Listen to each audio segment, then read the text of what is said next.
Then when I became the MP for Batley and Spen last year, I was asked to co-chair the all-party parliamentary group on loneliness and connecting communities, and I thought, well, what better way of continuing Jo's legacy?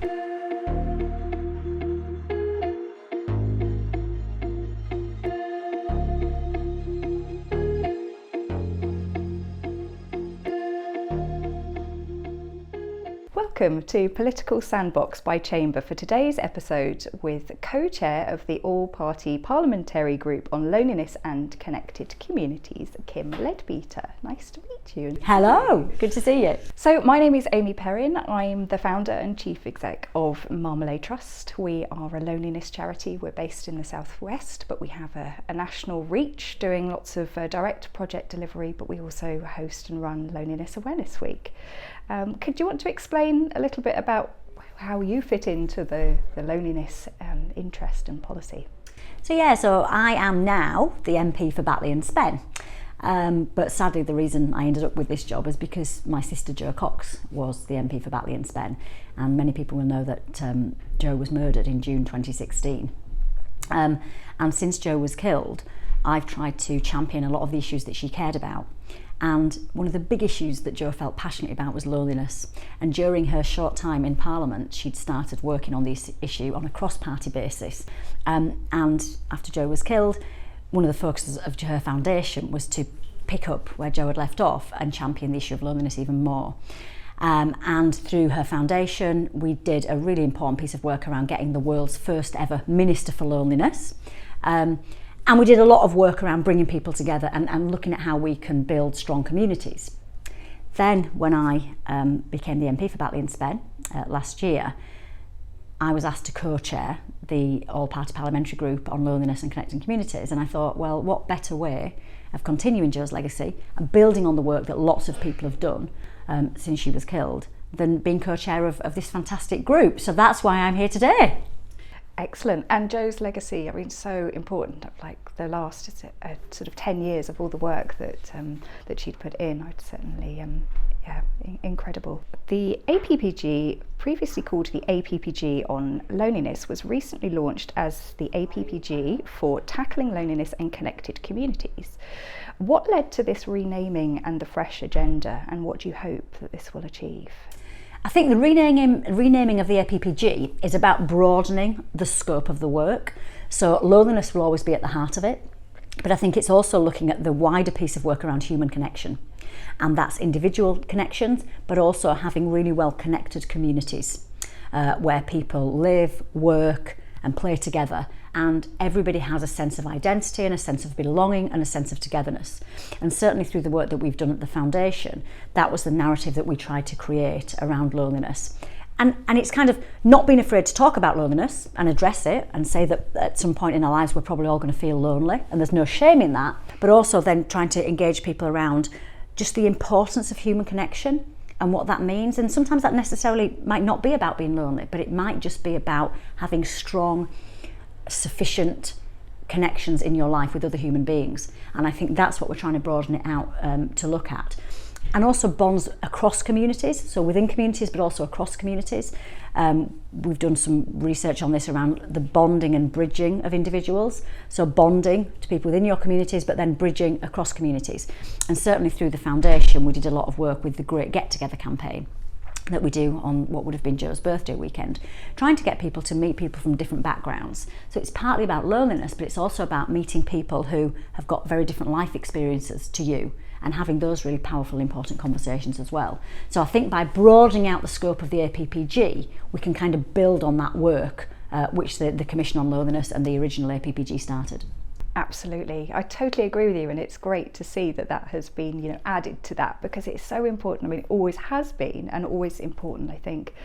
One of the things that we do in Marmalade Trust is try and talk about loneliness as a natural, normal emotion. It's something we're all going to experience at some point in our lives. We've been into schools with kids, and you ask 6-year-olds and they, have you felt lonely, and they all stick their hand up and the teacher looks horrified, but then you say, when were you lonely? Well, when I couldn't play with someone, or when I couldn't sit and share my sandwich. And that's loneliness without this stigma. Yeah, totally agree. And it just, making it's a normal human emotion. Sometimes you're happy, sometimes you're sad, sometimes you're lonely. And that's absolutely fine, and we all experience that. So I think you're right, and I think the work you've done, Amy, is amazing about that normalisation piece. And you know, what's really sad is loads of good work had been done, and then we had lockdown. So all that work that had been started by organisations across the country, whether it's small voluntary charity groups in communities or whether it's big organisations like the Red Cross, you know, so much work had been done. And then sadly, some of that was set back because of lockdown. But I think the other really important thing about what lockdown did and the pandemic did was it also created human connection in a way that we've probably never had to deal with or not seen before.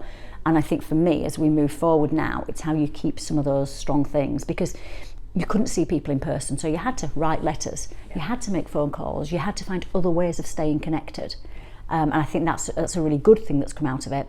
But I think also, sadly, we've seen probably more people than ever experience loneliness, people who've never probably felt lonely before. Yeah, you're absolutely right. I mean, we've certainly noticed, we look at Loneliness Awareness Week, which we host, you know, the numbers, the 275 million impressions for in 2020. So the increase of kind of interest in loneliness, because we all sort of experienced some level of social sacrifice, didn't we? Whether that was not being able to see your grandchildren, or whether that was living on your own, you know, in really difficult situations. So I think we've all had an understanding, and I guess, like as you say, for me, I feel very much like if there's one positive we can take from it, it's actually our understanding around we're social human beings. We have to connect to each other. And all of those little aspects around loneliness, the wider bits of your community, just the coming out, clapping for carers and knowing that your neighbours are okay, thinking about your sort of, you know, your village, even if you live in a tower block, you know, just looking at all of those points, I think is something that we really need to make sure that we keep as we move on, and don't let loneliness just feel like it's linked to a pandemic, that actually this is something that we address constantly. Yeah, and keep coming back to, and you're right, you know, as human beings, we're designed to connect with other human beings. That's within us to have that need for those human connections.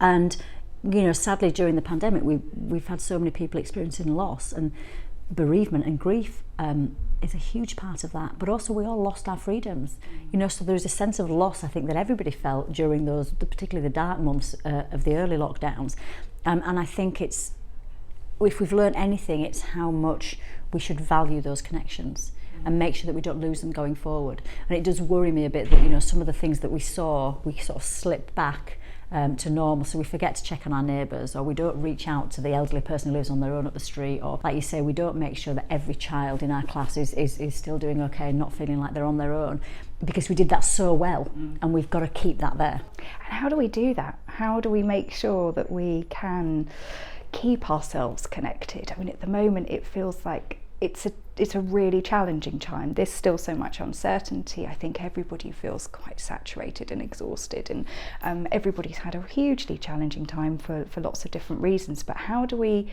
make sure that now, as we move forward, that we do keep that interest in community, we stop people going back? I think part of it is having conversations like this, and keeping loneliness on the agenda, and hopefully the APPG can be a part of that. And that's the other reason I signed myself up to be the co-chair, because we don't want to let it just, you know, fade back again and people think it's not a problem, because it is a problem and it's an issue that we need to talk about. So I think initiatives like you do through the Marmalade Trust Loneliness Awareness Week, you know, needed more than ever. Any opportunity that we've got in our communities to bring people together, whether it's the Great Get Together, whether it's the Queen's Jubilee that we've got coming up, lots of opportunities for people to make those human connections. Great that now we're getting back where we've got sport back on the agenda again, theatres are opening up again. So I think as a society, you know, we're getting back to having those opportunities to connect, but let's never lose sight of how valuable they are, and let's always make sure that we, you know, really place emphasis on every single conversation that we have and every single new person that we meet, and let's just not go back to our old ways. And I'm as guilty as anybody for having a really busy life and dashing around from one thing to the next, and actually sometimes we just need to press pause and think, this conversation is really important. You know, and particularly when that is people who might have been struggling because they've been spending a lot of time on their own, or they've faced loss or bereavement, or they've been caring for somebody. You know, there's lots of different groups of people who can feel lonely. And that was a lot of the work that the Jo Cox Commission did on it. And I think we have this stereotypical view of an old person sat at home on their own. And of course, we have to make sure that the elderly people who live alone are looked after and have got those human connections. but this can be teenagers, it can be university students, it can be single parents. You know, there's lots of different times in our lives when we are vulnerable to loneliness, and I think a lot of work was done on that. Let's not forget that. Let's make sure that when we come across people who might be vulnerable, let's keep those connections strong. And I also hope that we are able to, through the work of the APG, really focus on some of the things like inclusive design and looking at our kind of shared spaces. And I was reflecting on just some of the things that I love as I walk around with my dog and just see just free basketball courts or table tennis, and seeing the kids sort of come together, or the parks, the free things that you don't have to have money to take part in, and the social spaces. So important. It's really important, because part of it is human behaviour. It's about how we speak to each other, how we treat each other, but it's also about the availability of connection, and the infrastructure is part of that. You're totally right. You know, I'm really pleased that in my constituency we've got 4 libraries, you know, and we've had to fight for those libraries over recent years, but that's a place where people can get together in a neutral space and make those human connections. My background is in sport and physical activity, so I feel passionately about the power that physical activity has to bring people together. Thank goodness we've got parkrun going again. Thank goodness we've got, you know, sporting fixtures coming back on the scene again, and just that opportunity for people to get together and meet people in a physical space is really important. And I think that feeds in from the political side of things to the levelling up agenda. It's about building towns and villages where the infrastructure lends itself to human connection, whether that's more benches or whether that's, you know, places where people can pause for a minute and admire a garden. You know, just having that infrastructure in our towns and villages is really important. So yeah, it's taking this holistic approach to loneliness.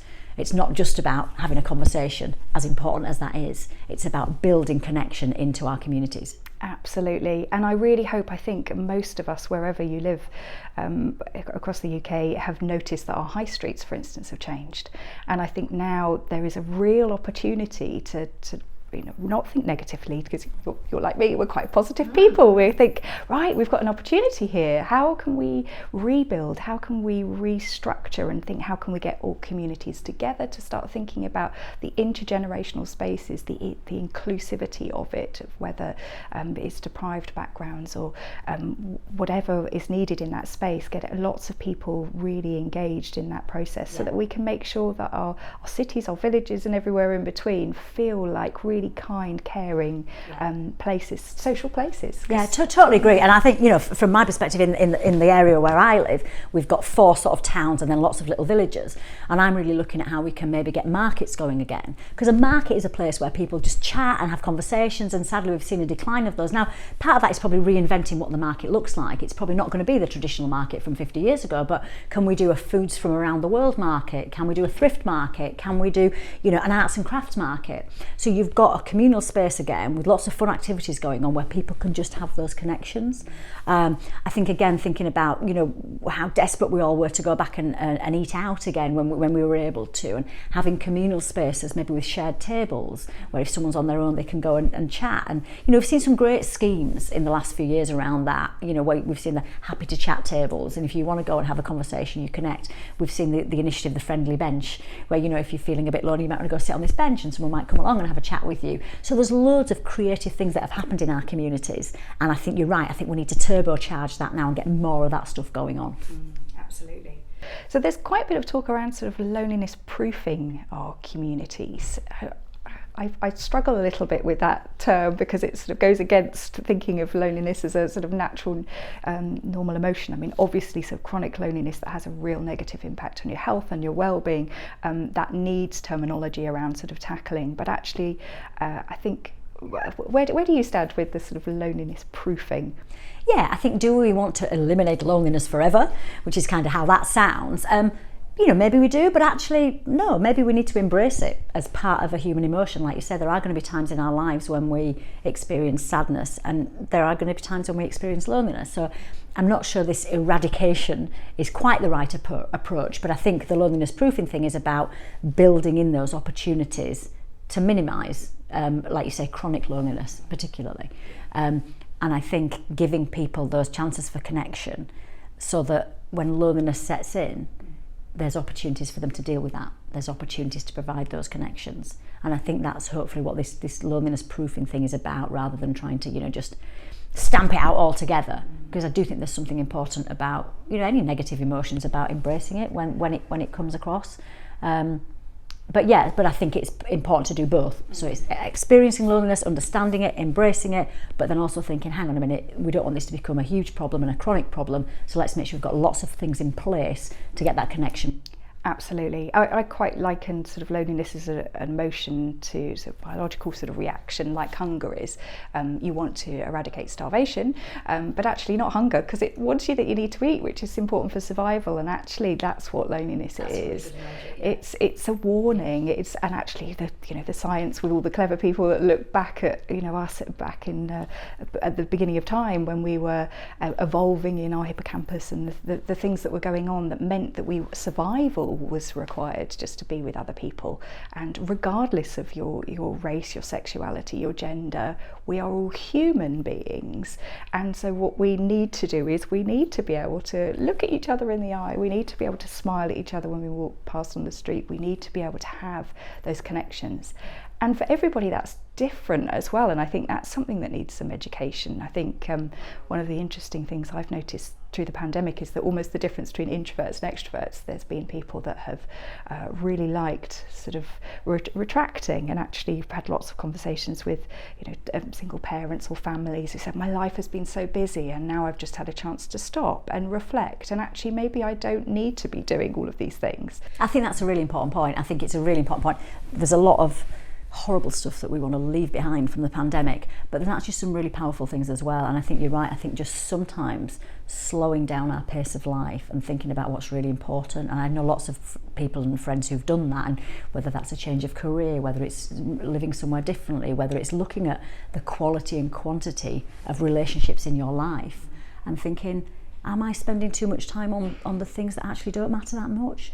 How much time I'm spending on my, the people in my life that are really important. So I think that's really interesting. And I think it's also a really important point as well to say, it is different for everybody. Some people might need to have dozens of conversations in a day. Other people might not. They might prefer to have 2 or 3 really deep and meaningful conversations. So there's no judgment on that. It's whatever works for you. And also, again, we've talked about this a lot over the years, loneliness is not the same as being alone. Yeah.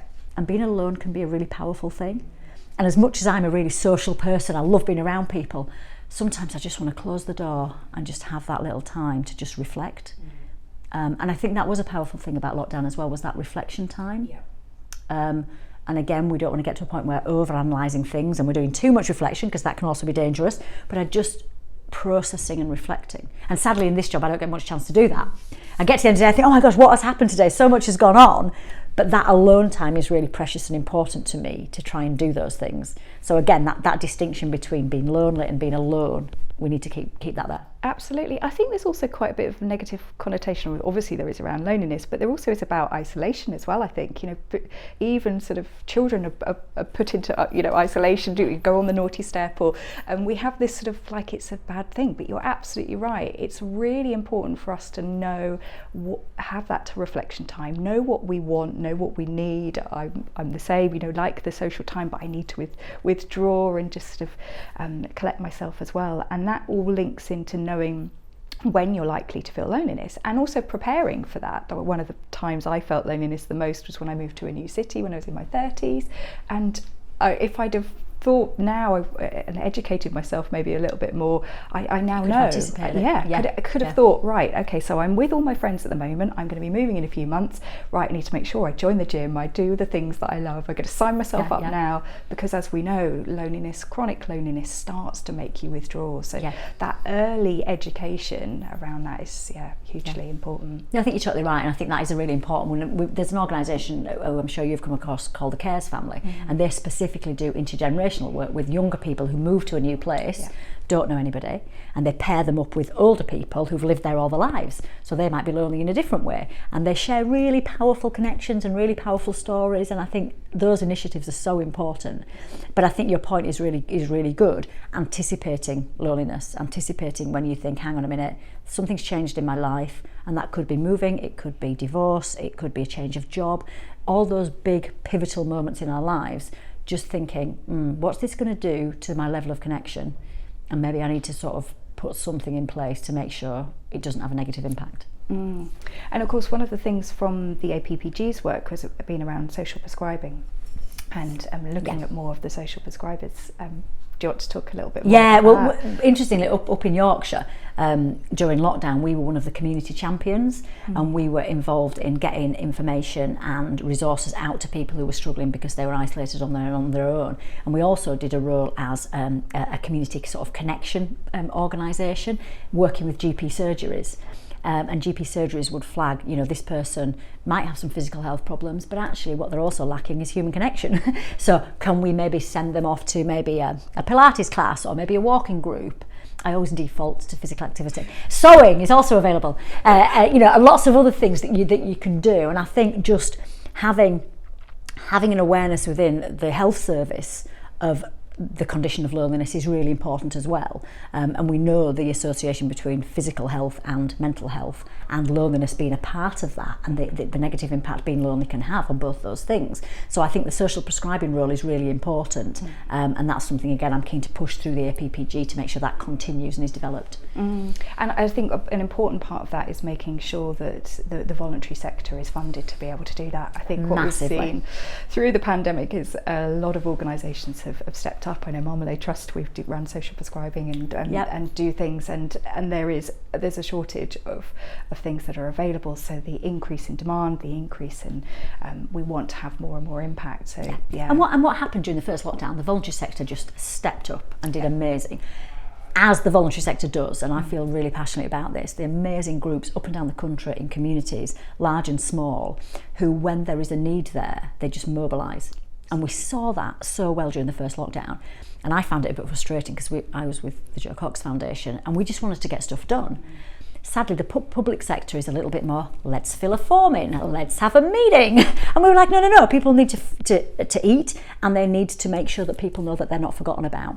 And the voluntary sector did that brilliantly. Then I think the public sector caught up, and we had some really powerful relationships with the council and charities working together. And again, that's something I think we need to continue. But you're absolutely right, the broader piece is around funding. We've got to fund charities who are doing amazing work and plugging the gaps that sadly the council or the government is no longer doing, and we've got to make sure that funding is long term. You can't give someone to do a meaningful project 6 months of the funding.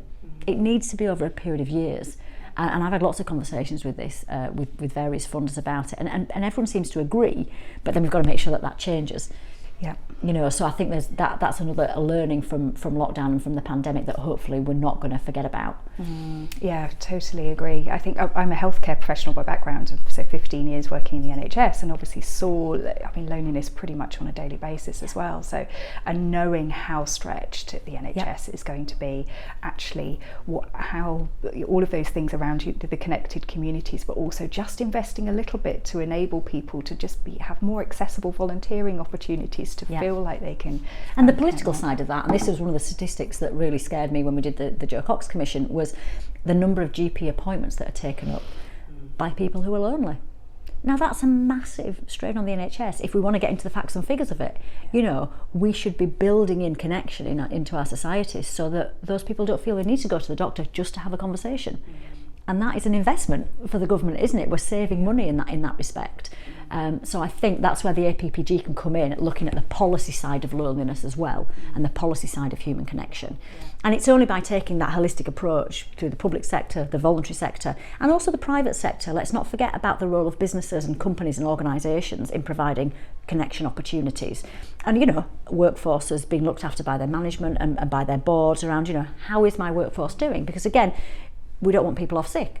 Well, make sure that they're feeling fulfilled and make sure they're having powerful human connections and they want to come to work for some of those connections. So I think this holistic cross-sector approach is really important. Absolutely. And it's interesting you mentioned businesses, because we obviously talked about all the other things, but businesses is one of those areas that crucially now we look at how we've changed in our working role.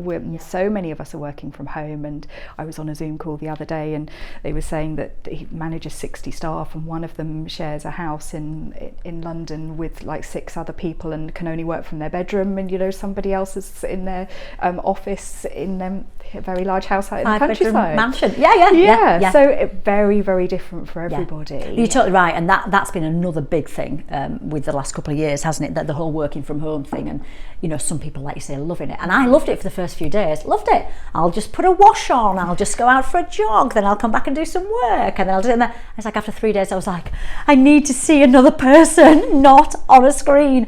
And I think we've got to make sure that we use technology where appropriate. Home working where it fits in, and it can be great. I mean, some of my friends, it was lovely. They could go pick the kids up from school and still do a couple of hours work in the evening, so they still got their work done. But we've got to make sure that people who need to be in an office or a factory or a warehouse or whatever it is with people get that opportunity as well. Yeah, and instilling that top down and from the bottom as well, so that you've actually got that educational work with HR departments and big organisations to say, well, how can we make sure that social contact, human connection within our workforces. We've done some stuff through Loneliness Awareness Week with some very big organisations where they've just put it on the agenda for 10 minutes, or they've had some where they sort of like staff, not dating, but similar to that, where they just kind of randomly matched people, and they had to have a 10-minute Zoom on a Friday, or and those. It's really things. important. Yeah. I know I did a few things with businesses locally up in Yorkshire, and we did it through the Great Get Together. And you've got an organisation with hundreds of people, and they never speak to each other because marketing's is here and sales is here and production's here and all the rest of it. And they did a great get together for their annual general meeting, and they mixed up all the departments, so people got to actually speak to other people.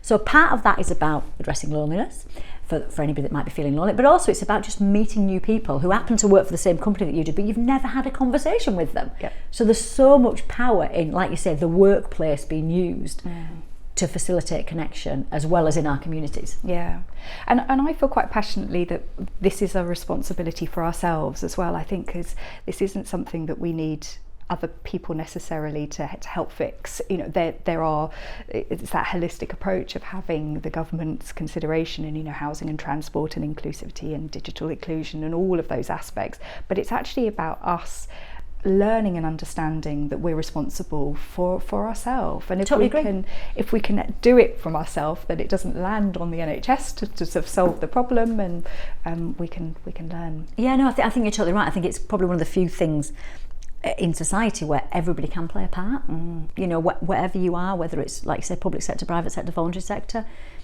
within all those sectors are human beings. And whether we're there in a professional capacity or in a volunteering capacity, or working for the NHS or as a teacher or whatever, we can all ensure that people are feeling connected to each other and provide those opportunities for human connection. So you're right, that's one of the things I've said over the years, that if there's anything good about loneliness, it's something that we can all try and work on.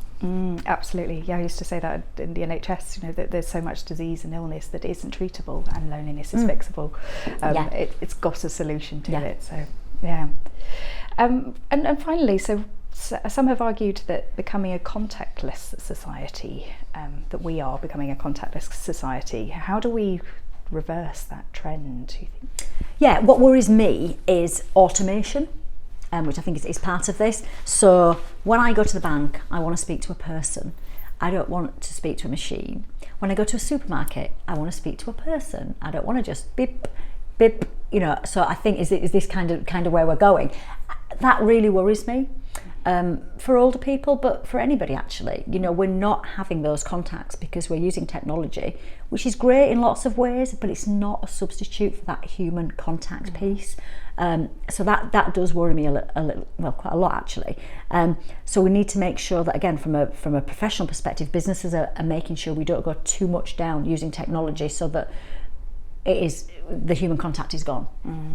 Yeah, do you agree? Absolutely. No, I do. And I think it's interesting because we work with all age groups, and I talk a bit with sort of younger adults and kids, and their world is much more into technology than mine is. And so I equally feel like there's a place for technology. I don't like too much sort of negativity. It has a massive role and a massive place, but I will also regularly have conversations with 80-year-olds who say, I haven't spoken to anyone for 3 months because it's automated at the bank and it's automated at the supermarket. So absolutely agree. I think there needs to be businesses need to say, well, actually we're reducing our expenditure by not having all of these people here, but we will have somebody who will help, and we will have one checkout, and thinking about actually how they can perhaps pivot slightly, looking at banking more in the communities and going and being able to see people looking at digital inclusion. I think it's something that people talk about a lot. There are still a lot of age groups of people who actually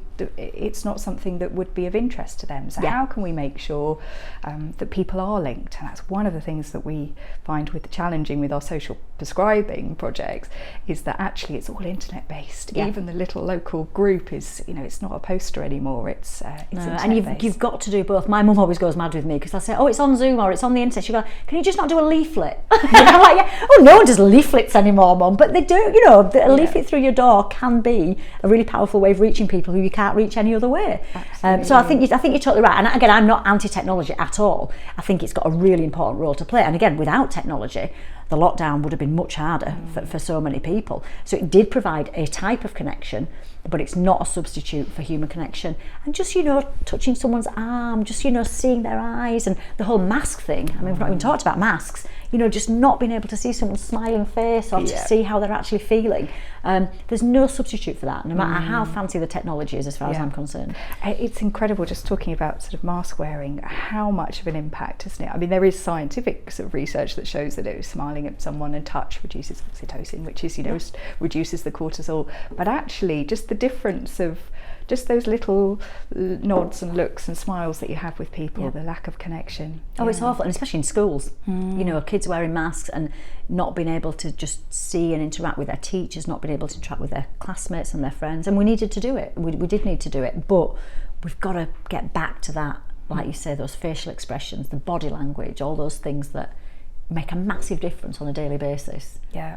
Absolutely. So I'm not into technology taking over from human beings. We need the people. Absolutely, and I totally agree. I think the time is now, isn't it? We've had this opportunity to learn a little bit more. Now let's see how we can build on the work that you're doing with the APPG and all try and work together to try and help resolve this issue a bit. Absolutely. Thank you so much, Kim for your time today. It's been lovely chatting with you. It's been a real pleasure. Thank you.